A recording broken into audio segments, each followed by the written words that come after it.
Assalamualaikum warahmatullahi wabarakatuh. Waalaikumsalam warahmatullahi wabarakatuh. Untuk yang ketiga kalinya, monggo menjawab salamnya waalaikumsalam, bukan waalaikumsalam. Kenapa? Salam itu doa. Saya tadi menggunakan al-syamsiyah, al-ma'rifah, assalam. Maka para jamaah menjawabnya ya waalaikumsalam, bukan waalaikumsalam. Ini mungkin kebiasaan. Nah, ini ilmu. Kalau assalamu itu doanya nyambung kepada Allah. Dan kalau salam itu ada berapa macam, Pak? 3. Ada salam yang memang wajib dijawab, harus dijawab. Seperti salam tadi. Bapak ketemu orang, ada yang uluk salam, Bapak wajib salam menjawab. Ada salam yang Bapak nggak boleh jawab. Nah, salamnya imam sholat. Assalamualaikum warahmatullahi. Bapak jangan jawab waalaikumsalam warahmatullahi. Waalaikumsalam nggak boleh. Imam sholat salam, Bapak menjawab waalaikumsalam. Nah, ada salam yang ketiga, salamnya nggak mau dengar jawabannya. Ketika Bapak lewat kuburan meluk salam nggak? Nah, Bapak mau dengar jawabannya enggak? Mereka menjawab enggak? Mereka menjawab, cuman Bapak dibatasi pendengarannya oleh Allah. Dan Bapak kalau mendengar jawaban mereka, kira-kira apa yang terjadi? Kabur Bapak. Assalamualaikum ya ahlal kubur. Mereka jawab, waalaikumsalam. Wah, lari Bapak. Nah, itu model-model salam. Bismillahirrahmanirrahim. Alhamdulillah. Wassalatu wassalamu ala sayyidina wa maulana Muhammad Rasulillah wa ala alihi wa sahabatihi wa man tabi'a sunnatahu wa jama'ata min yaumina hadha ila yaumin nahdah. Qalu subhanaka la ilma lana illa ma 'allamtana innaka antal alimul hakim. Rabbi shrah li sadri wa yassir li amri wahlul 'uqdatam min lisani yafqahu qawli waj'al li waziran min ahli. Shadaqallahul azim wa shadaqa rasuluh. Bagaimana kabarnya Bapak-bapak semua? Alhamdulillah. Bulan lalu saya tidak hadir karena memang ditidakhadirkan. Tidak hadir karena ditidakhadirkan. Ada info dari Ubudiyah, ada kegiatan apa Pedi ya bulan lalu ya? Hah? Iya, jadi taklim ngajinya istirahat. Alhamdulillah kembali kita dibangunkan oleh Allah karena nikmat kesehatan dan kita pun membaca alhamdulillahilladzi ahyana ba'dama amatana wa ilaihin nusyur. Dibaca enggak itu? Dibaca enggak? Ada yang baca doa tadi bangunnya jam 8. Kalau baca doa alhamdulillah ya nabatamu ya bangunnya sebelum subuh. Jam 8 udah ya nggak apa-apa lah daripada nggak baca katanya. Kita bersyukur kepada Allah karena Allah kembali membangunkan dari nikmat mati yang sementara. Dari nikmatnya tidur. Bapak tidur nikmat nggak tadi Pak? Nikmat Pak tidurnya. Nikmat menurut persepsi Bapak masing-masing. Ada orang yang lelap tidur tapi mereka merasa tidak nikmat Pak. Tuh. Jadi persepsi nikmat contohnya tidur saja itu berbeda-beda. Mungkin bapak-bapak merasa tidur semalam nikmat. Bahkan dulu ada seorang sahabat Nabi yang merasa tidak pernah merasakan nikmatnya tidur. Kenapa? Karena bagi para sahabat Nabi, tidurnya yang lelap itu malah melalaikan zikrullahnya kepada Allah. Alias qiyamul lail. Nah, kita karena tingkatan kita manusia tingkat awam, udah ketika lelap nikmat. Tapi bagi mereka yang sangat dekat dengan Allah, kelelapan tidur itu malah menjadi tidak nikmat karena sedang melalaikan zikrullah. Ahlan wa sahlan. Dan kita syukuri nikmat kesehatan itu agar kembali bisa melangkahkan kaki ke rumah Allah, ke Baitullah. Saya masih kebayang beberapa hari lalu melihat Masjidil Haram dan Masjid Nabawi kondisinya semakin penuh walaupun bukan di musim haji. Nikmatnya melangkahkan kaki ke masjid walaupun sekarang Bapak di Indonesia di Geraha Prima. Karena terbiasa nikmat melangkah kaki ke masjid, ketika nanti Bapak-bapak Allah panggil ke tanah suci baik ke Masjid Nabawi, Masjidil Haram, itu kenikmatan melangkah kaki itu akan sangat lebih terasa lagi. Karena terbiasa melangkah kaki ke. Tapi kalau orang yang sangat jarang melangkahkan kaki ke masjid, nyampe sana yang ada aduh begitu. Capek, letih. Tidak diberikan kenikmatan melangkah. Padahal itu bayangkan Bapak ingat 1 rakaat di Masjid Nabawi, 1 rakaat di Masjidil Haram, berapa ratus ribu kali lipat dibanding masjid-masjid yang lain. Maka mudah-mudahan saya doakan jamaah Al-Ikhlas istiqomah untuk melangkah kaki ke masjid. Amin ya rabbal alamin. Allahumma sholli ala sayyidina Muhammadin. Kita lanjutkan kajian kitab Tanbihul Ghafilin. Pada 2 bulan yang lalu ada garis putih di sini. Ternyata sudah membahas tentang bab silaturahim. Betul Pak ya? Ya masih ingat kali lah. Bahwa dulu pernah saya terangkan 10 keutamaan silaturahim. Walaupun kalau saya tanya pasti lupa semua. Yang Bapak ingat apa keutamaan silaturahim? Yang Bapak ingat? Manjangin umur Ustaz gitu udah. Banyakin rezeki, udah itu aja yang diingat udah. 2 itu aja. Walaupun ada 10. Kalau yang buka lagi YouTube-nya Kang Billy ingat lagi dah. Kita selesaikan bab silaturahim. Bismillahirrahmanirrahim. Kalau bicara ngaji dalam ilmu pendidikan ada apersepsi itu. Nah, itu namanya apersepsi, mengulang materi yang dulu lalu kemudian melanjutkan materi berikutnya. Nah, materi yang dulu di sini ada 10 keutamaan bersilaturahim. Selain memanjangkan umur dan membanyakkan rezeki, itu diingat di situ silaturahim itu anna fiha farahul malaikah.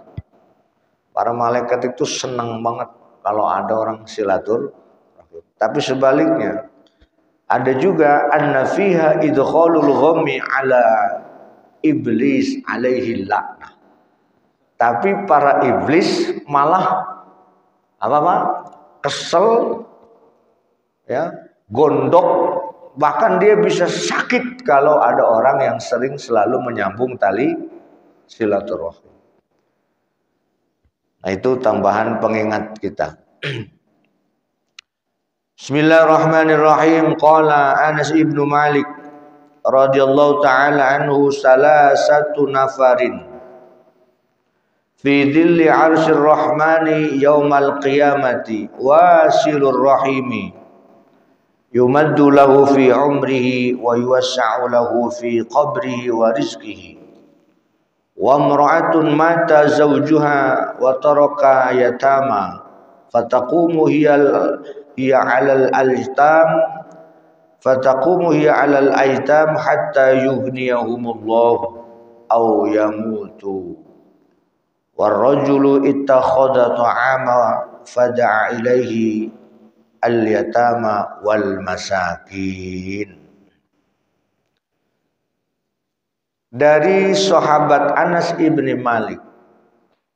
Sahabat Anas ini diberikan umur oleh Allah cukup panjang. Sahabat Nabi yang paling belakangan wafatnya, sahabat Anas, dan sangat kaya raya. Radhiyallahu ta'ala anhu, semoga Allah meridhoinya. Hadis riwayat sahabat Anas ini menerangkan tentang salah satu nafarin. Ada 3 golongan, Pak. Salah satu ada 3 nafarin kelompok atau golongan. Fi dhilli arsyir rahmani, fi dhilli dalam perlindungan atau dalam naungan arsyir rahmani, arasnya Allah ar-Rahman.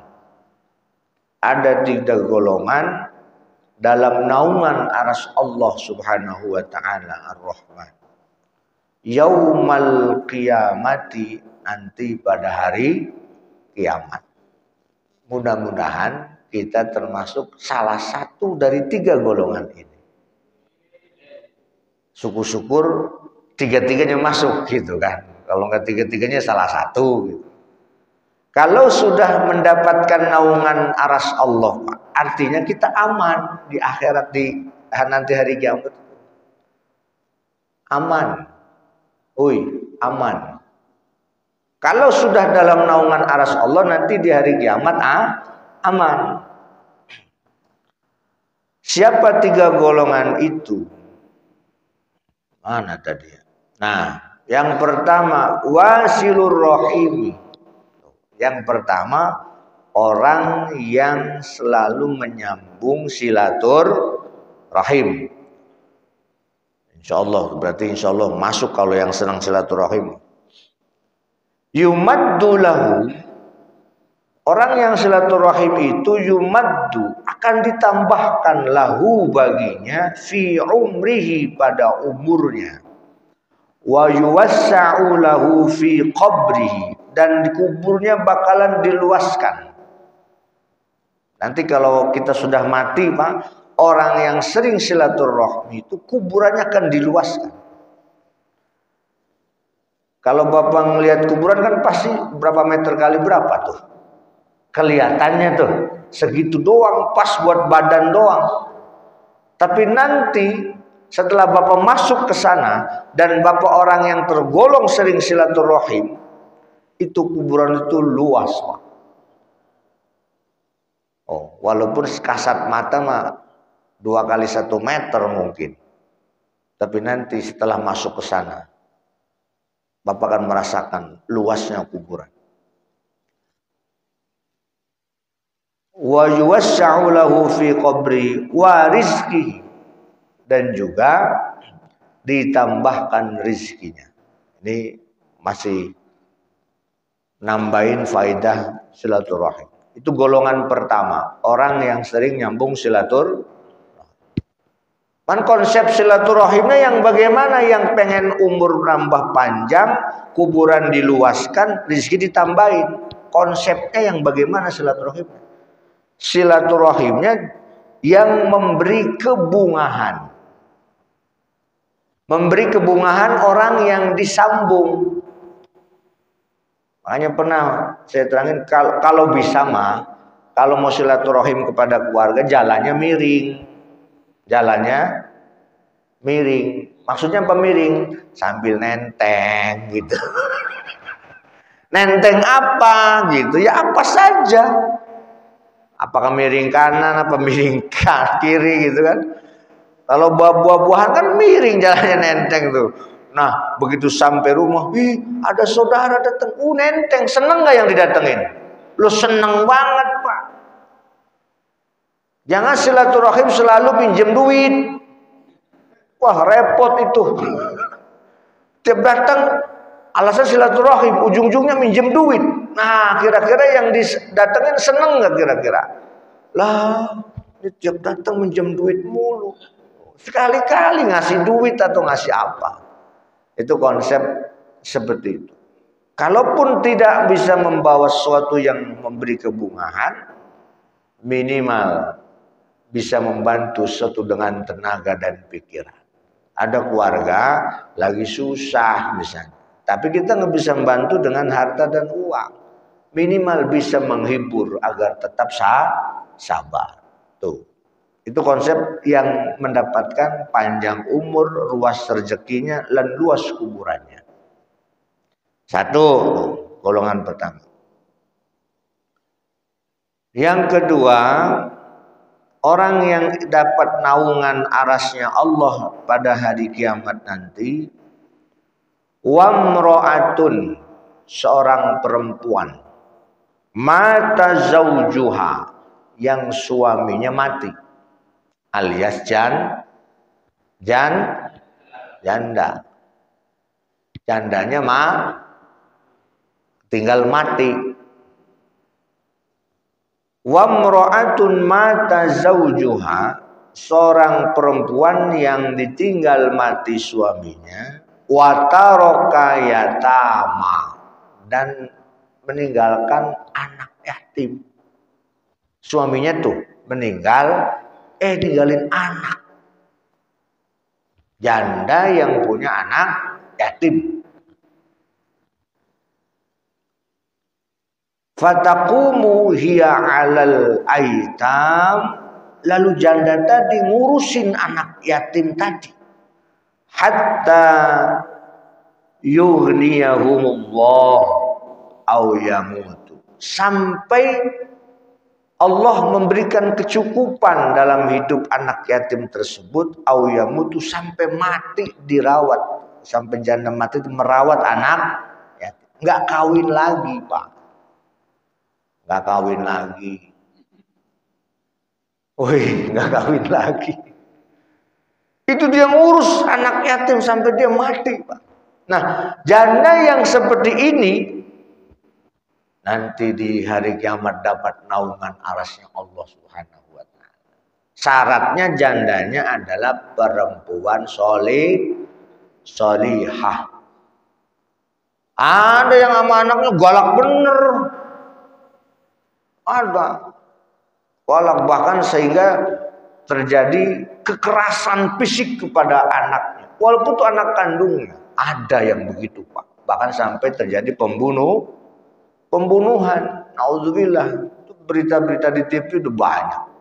Ditinggal suaminya, anak-anak malah cekek-cekekin. Yang seperti itu ya jelas jauh dari naungan Allah. Nah, ini yang dimaksud janda yang ditinggal mati suaminya, dia merawat anak-anaknya sampai dia mati, dia tidak menikah lagi. Dan itulah karunia yang Allah berikan kepada janda tersebut. Tapi kalau bapak mau nolongin, gak apa-apa. Nolongin diapain, Pak? dikawinin. Anak yatimnya dibantuin. Nah nih yang ketiga nih, golongan yang ketiga yang akan dapat naungan arasnya Allah pada hari kiamat setelah orang yang silaturahim, lalu janda yang ditinggal mati suaminya meninggalkan anak yatim. Yang ketiga warrajul, seorang laki-laki atau seseorang ittakhadha ta'aman fada'a ilaihil yatama wal masakin. Seorang yang mengundang ta'aman makan, fada'a ilaihil yatama. Siapa yang diundang? Anak-anak yatim. Wal masakin, dan orang-orang miskin. Bapak pengen dapat naungan aras Allah tiga-tiganya. Kayaknya nomor 2 makan bukan kita ya. Ya, nomor 2 makan nggak mungkin kita. Nomor 2 milik janda. Nah, dua yang ini bisa Bapak dapatkan. Nah, yang ketiganya Bapak bisa. Bagaimana caranya? Bapak sekali-kali dah ngundang anak yatim atau orang-orang miskin diajak makan. Itu tuh. Ittakhadha ta'aman fada'a ilaihil yatama wal masakin. Aduh, Ustaz, maksudnya banyak kan? Yang mampunya Bapak berapa? Saya pengen ngundang anak yatim, saya bisanya paling 3 orang makan. Ajak kali-kali tetangga yang punya anak yatim. Ajak makan bareng di rumah Bapak. Pernah belum coba? Ustaz, saya belum pernah tapi kalau saya buat santunan mah beda. Ngajak makan bareng dengan Bapak santunan beda. Ini Bapak diundang ke rumah, anak yatim tadi dipanggil, "Dede sini. Makan bareng, Bapak makan bareng." Makan bareng di rumah Bapak meja atau diajak makan di mana tempat makan mana. Kalau itu sudah Bapak pernah lakukan, insya Allah Bapak dapat nomor 3. Waduh Ustaz, tetangga saya nggak ada yang yatim, banyak tapi ada orang miskin. Nah itu wal masakin, orang-orang miskin pun boleh. Caranya bagaimana Ustaz? Bikin event tertentu. Aduh iya nih, saya ada dapat rezeki apa deh, saya mengundang tetangga dan orang-orang miskin dah makan di rumah gitu kan. Nah itu silahkan. Atau mau khususon memang sengaja ngundang mereka, lebih afdol lagi. Kalau Bapak yang misalnya di masjid ini sering ada sumbangan, itu lain Pak. Itu nilainya sedekah umum. Tapi kalau Bapak manggil anak yatim ke rumah, ajak makan bareng, atau manggil mereka kita ajak makan di tempat makan tertentu, itu berbeda nilainya. Walaupun tidak setiap hari. Coba Pak ya. Dicoba. Yang ngerasa banyak rezekinya itu undang anak yatim makan bareng ke rumah.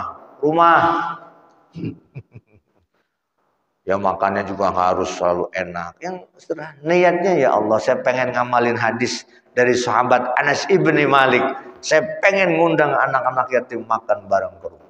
Ini ada tetangga kanan kiri anak yatim, buru-buru pernah diajak makan bareng. Insya Allah bisa diamalin Pak ya. Nomor 1 apa tadi Pak? Orang yang menyambung tali silaturahim. Yang kedua, janda mati ditinggal suami, lalu meninggalkan anak. Lah kalau jandanya nggak punya anak yatim nggak masuk di sini Pak. Janda tinggal suaminya, mati meninggal suaminya, tapi nggak punya anak, masuk ke sini lah kagak masuk. Orang sini ada keterangan yang punya anak. Ya, karena kalau yang belum punya anak lah gampang kawin lagi itu. Gampang, Kang Billy juga mau itu kan gitu. Tuh, tapi kalau yang sudah punya apalagi anak sampai 4 Pak.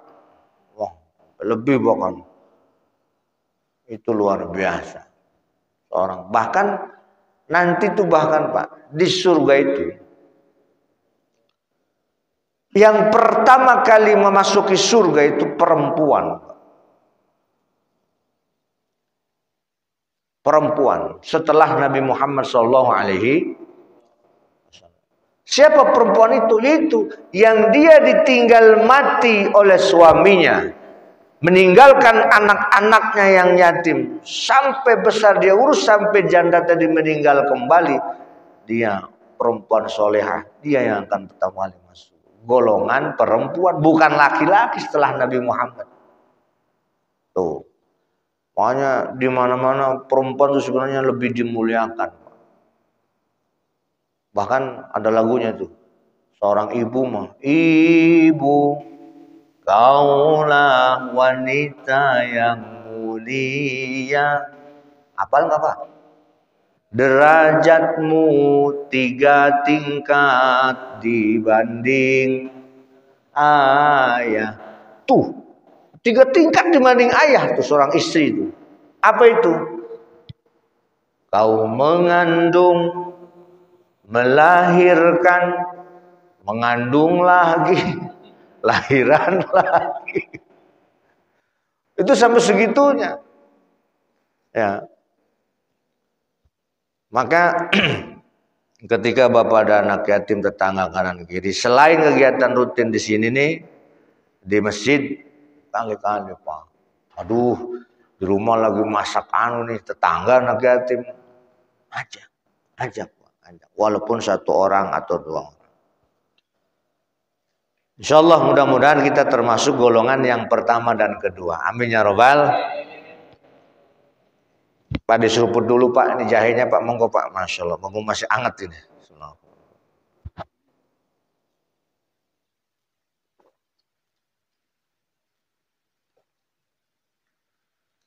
Alhamdulillah. Kita lanjutkan. Warwal Hasan an Rasulillah sallallahu alaihi wasallam annahu qala. Diceritakan dari Hasan, dalam kitab lain ini maksudnya Hasan Al-Basri.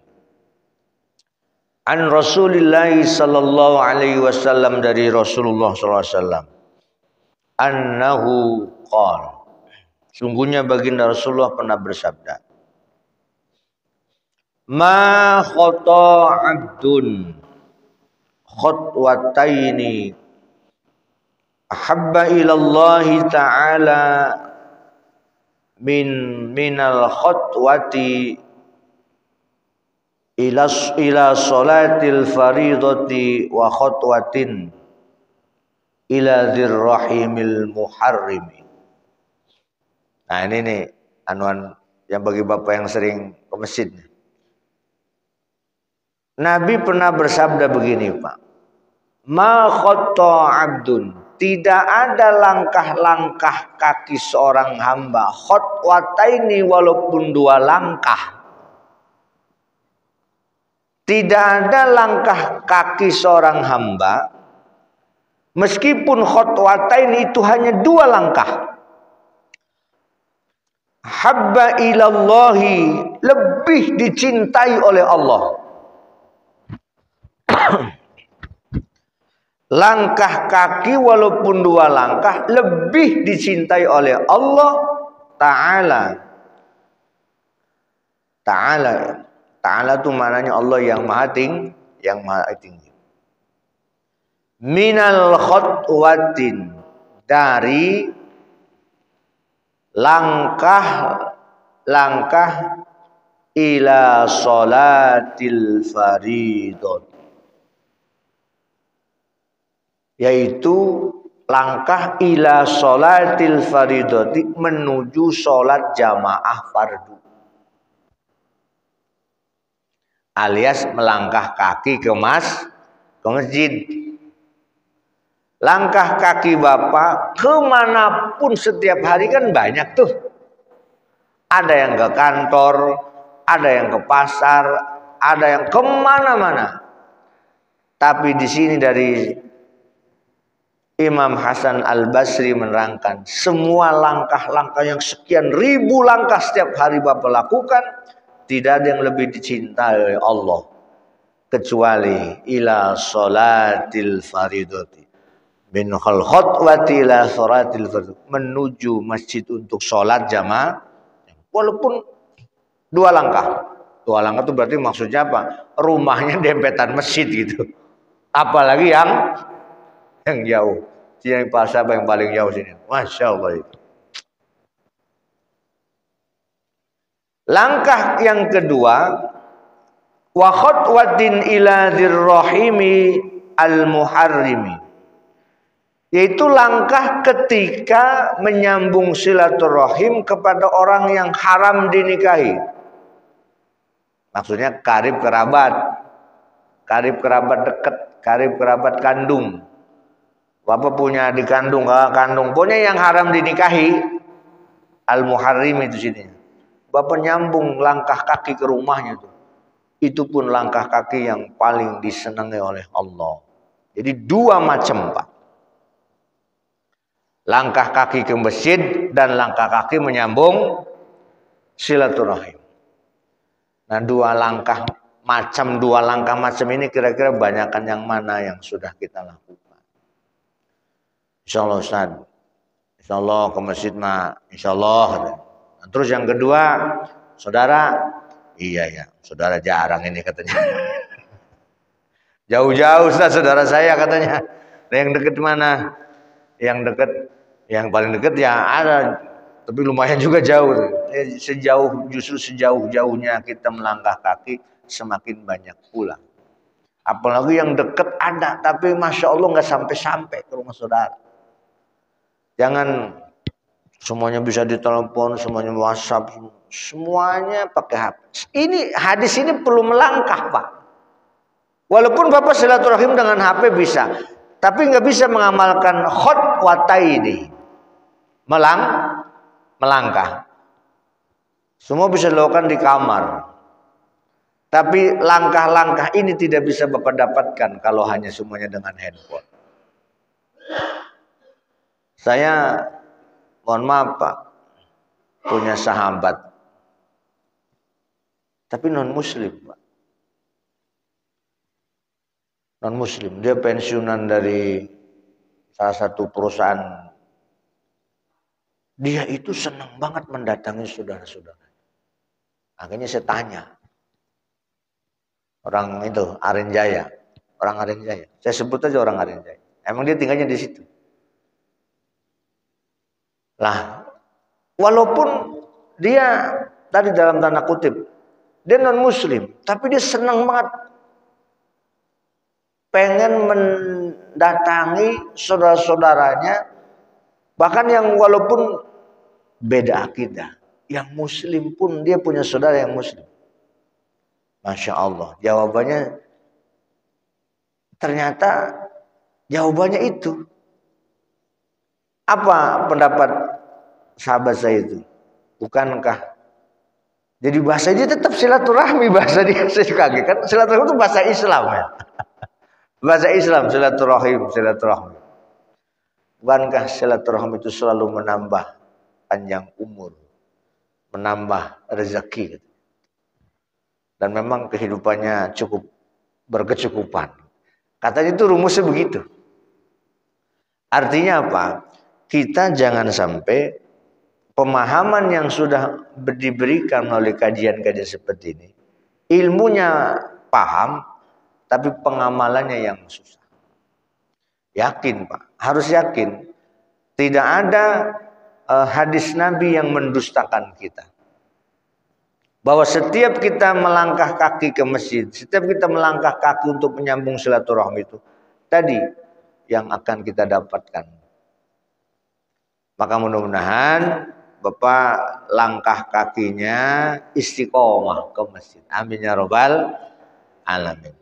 Satu hadis lagi ya Pak, ini pas terakhir selesai bab silaturahim. Wa yuqalu, dan dikatakan khamsatu asya'a, ada 5 macam, man dawamu 'alaiha zida fi hasanati. Ada 5 macam. Man dawamu, siapa yang mendawamkan. Dawamkan itu melazimkan. Melazimkan itu continue. Continue itu apa, Pak? Terus menerus dah. Saya dari tadi mau ngambil kata terus menerus baru ketemu itu. Bahasa Arabnya dawamun. Melazimkan, continue dan terus menerus. Yang bisa melakukan terus menerus 5 macam perkara ini, alaiha, baginya zida, akan ditambahkan fi hasanatihi, dalam kebaikan-kebaikannya. Kebaikannya itu mislal jabalir rasiyati, seperti gunung-gunung yang bertebaran di muka bumi. Kebaikannya segede gunung-gunung, Pak. Syaratnya apa tadi? Yang terus menerus. 5 perkara ini terus menerus dilakukan, dapat pahala kebaikannya segede gunung-gunung. Berarti kan berat ini Pak, 5 ini Pak. Logo segede gunung. Dan ini tasawuf nih Pak. Ini pesan apa dari ulama. Apa itu 5 itu Pak? Wa yuwassi'ul belum. Wa yuwassi'ullahu alaihi, dan Allah akan meluaskan alaihi kepadanya rizqahu, rizkinya. Tadi ditambahkan pahala kebaikan segede gunung-gunung, lalu Allah luaskan rizkinya. 2 itu. Siapa itu atau apa yang 5 macam itu? Awwaluha, yang pertama, mandawamu ala shadaqati. Yang pertama, terus menerus sedekah, khallat au kasurat, sedikit ataupun banyak. Bapak setiap hari itu selalu sedekah, sedikit ataupun banyak. Nah, yang punya mobil nih, ini saya kasih rumus nih, yang punya mobil nih, tolong setiap hari siapin recehan gopean Pak, di mobil Bapak. Bapak kan bisa setiap hari sedekah walaupun gope. Setiap belok, tak belokan. Bapak yang punya mobil, setiap belokan kan suka ada tuh apa? Ngatur gope. Seneng gak tuh yang ngatur tadi? Seneng Pak. Walaupun gope, ntar dibelokan lagi, ada lagi gope lagi. Sedikit apa banyak gope Pak? Sedikit nilainya, tapi kalau terus menerus akan jadi banyak. Bapak pernah ngitung nggak kalau sedekah tiap gope? Nggak pernah ngitung. Ikhlas benar itu Bapak. Yang punya mobil, gopean siapin. Gopean, pertigaan tuh, sedekah. Nggak pernah ngitung Pak. Jumlahnya berapa sehari tadi sedekah, ya kan? Tiap hari itu. Jadi qallat au kasurat, sedikit ataupun banyak. Ya kalau yang banyak nggak bisa, ya udah sedikit aja nggak apa-apa. Akan dapat pahala kebaikan sebesar gunung dan diluaskan rezekinya. Yang pertama. Yang kedua, waman wasala rahimahu, siapa orang yang selalu silaturahim. Udah nempel terus silaturahim dalam semua hadis yang lain dulu. Qalla au kasura, begitupun silaturahim, sedikit ataupun banyak, itu mendapatkan kebaikan. Apalagi yang maksudnya sedikit atau banyak tuh yang jarang maupun sering gitu tuh.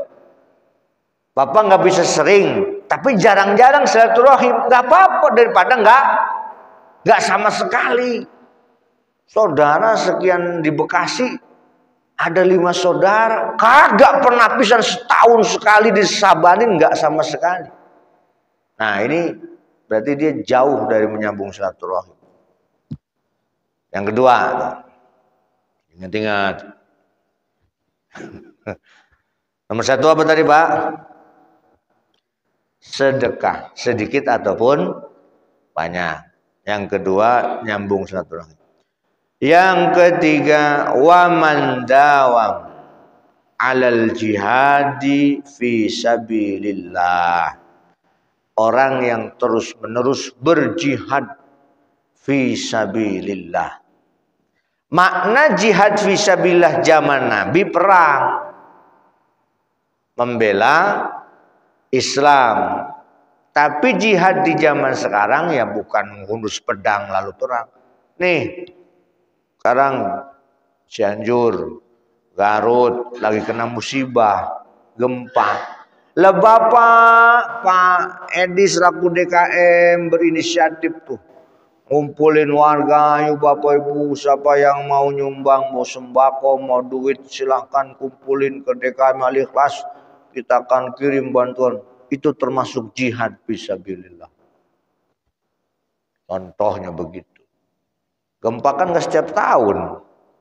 Nah, warga Hapima ada yang lewat kantor, ada yang lewat organisasi, macam-macam kan. Silakan. Ada yang online, transfer online, buka. Ada juga makna jihad fisabilillah ya tolabul ilmi. Nuntut ilmu sekarang yang sedang Bapak lakukan ini termasuk jihad fisabilillah. Nuntut ilmu. Bapak rajin datang ke masjid sholat jamaah termasuk wahuwa fisabilillah. Kenapa? Karena man khoroja, siapa yang keluar dari rumahnya menuju rumah Allah fahuwa fisabilillah. Dia sedang berjalan di jalan Allah. Zaman Nabi ya maknanya jihad. Nah berarti nomor 3 insya Allah bisa Bapak lakukan. Yang keempat waman dawamu alal wudu'i walam yusrif fi sabbil ma'i. Nomor 4 Pak. Waman dan orang dawamu yang terus menerus alal wudu. Selalu dalam keadaan berwudu walaupun tidak mau sholat wudu. Itu sahabat Bilal itu Pak. Walaupun masih ada waktu itu hidup zaman Nabi, itu waktu Nabi Mi'raj terompah sendalnya itu sudah ada di surga Pak. Ternyata ditanya amalannya apa, beliau selalu menjaga wudhu, bukan hanya mau sholat saja. Bapak mau pergi kerja, wudhu dulu. Bapak mau tidur, wudhu dulu. Bapak mau, apalagi kalau mau hal yang sifatnya safar, pergi jauh, wudhu dulu. Pokoknya Bapak selalu wudhu aja. Kentut, wudhu lagi. Batal, wudhu lagi. Ini nomor 4 Bapak ngamalin namanya. Ya kalau sanggup silahkan amalin. Saya pernah mencoba, tapi yang nggak istiqomah. Pengen ini wudhu, pengen wudhu. Nggak bisa istiqomah terus menerus. Ya selalu aja ada godaannya. Tapi Bapak boleh cobalah. 24 jam sekali-kali nyoba Pak. Kalau kentut jangan ditahan, kentutin aja. Mau prot, mau tiut, nggak apa-apa udah. Ntar wudhu lagi gitu. Kentut kan ada macam-macam dalam fikih Pak. Ada kentut yang bunyi, pot tapi nggak bau. Tut. Ada yang justru nggak bunyi tapi nyengat banget tuh. Kalau lagi pengen tuh jangan tahan-tahan. Yang terakhir yang kelima. Waman ata'a walidayhi wa dawamu ala ta'atiha. Yang kelima yang mendapatkan kebaikan sebesar gunung dan juga diluaskan rizkinya. Yang kelima adalah anak yang taat kepada kedua orang tuanya. Wallahu subhanahu wa ta'ala alam. Selesai sudah bab silaturahim. Maka saya simpulkan dari kajian pagi ini yang pertama tadi Pak ada 3 golongan. yang dapat naungan Allah nanti di yaumul qiyamah. Yang silaturahim, kemudian janda yang memiliki anak yatim yang diurus dengan baik. Yang ketiga, seorang yang mengundang makan anak-anak yatim dan orang miskin. Ini dapat naungan aras Allah. Lalu hadis yang kedua, ada langkah yang paling Allah cintai, walaupun hanya 2 langkah. Satu, melangkah kaki ke masjid, dan melangkah untuk silaturahim. Yang terakhir, ada 5 macam ibadah yang mendapat 5 kebaikan seperti gunung dan diluaskan rezekinya. Yang pertama, orang yang sering sedekah walaupun sedikit, apalagi banyak. Yang kedua, silaturahim, nyambung silaturahim lagi. Yang ketiga, orang yang jihad fisabilillah. Yang keempat, orang yang menjaga wudu. Dan yang kelima, anak yang berbakti kepada orang tua. Mudah-mudahan semua yang tadi kita pelajari bisa diamalkan. Amin ya rabbal alamin. Al-Fatihah. A'udzu billahi minasy syaithanir rajim. Bismillahirrahmanirrahim. Alhamdulillahi rabbil alamin arrahmanir rahim maliki yaumiddin. Iyyaka na'budu wa iyyaka nasta'in ihdinas siratal mustaqim. Siratal ladzina an'amta 'alaihim ghairil maghdubi 'alaihim waladdallin. Ya Rabbi bil Mustafa balligh maqasidana waghfir lana ma madha ya wasi'al karami. Ya Rabbi bil Mustafa balligh maqasidana waghfir lana ma madha ya wasi'al karami. Ya Rabbi bil Mustafa waghfir lana ma madha ya wasi'al karami. Allahumma salli ala sayyidina Muhammad. Allahumma salli ala sayyidina Muhammad. Allahumma salli ala sayyidina Muhammad. Alhamdulillahi rabbil alamin hamdan yuafi ni'amahu wa yukafi mazidah. Ya Rabbana lakal hamdu kama yanbaghi li jalali wal karim adimi sultanik. Allahumma zidna ilman nafi'ah. Allahumma zidna ilman nafi'ah wa amalan mutaqabbala bi rahmatika ya arhamar rahimin. Rabbana atina fid dunya hasanah wa fil akhirati hasanah wa qina adzabannar. Wa sallallahu ala sayyidina Muhammadin walhamdulillahi rabbil alamin. Allahul muwaffiq ila aqwamit thoriq. Wassalamualaikum warahmatullahi wabarakatuh.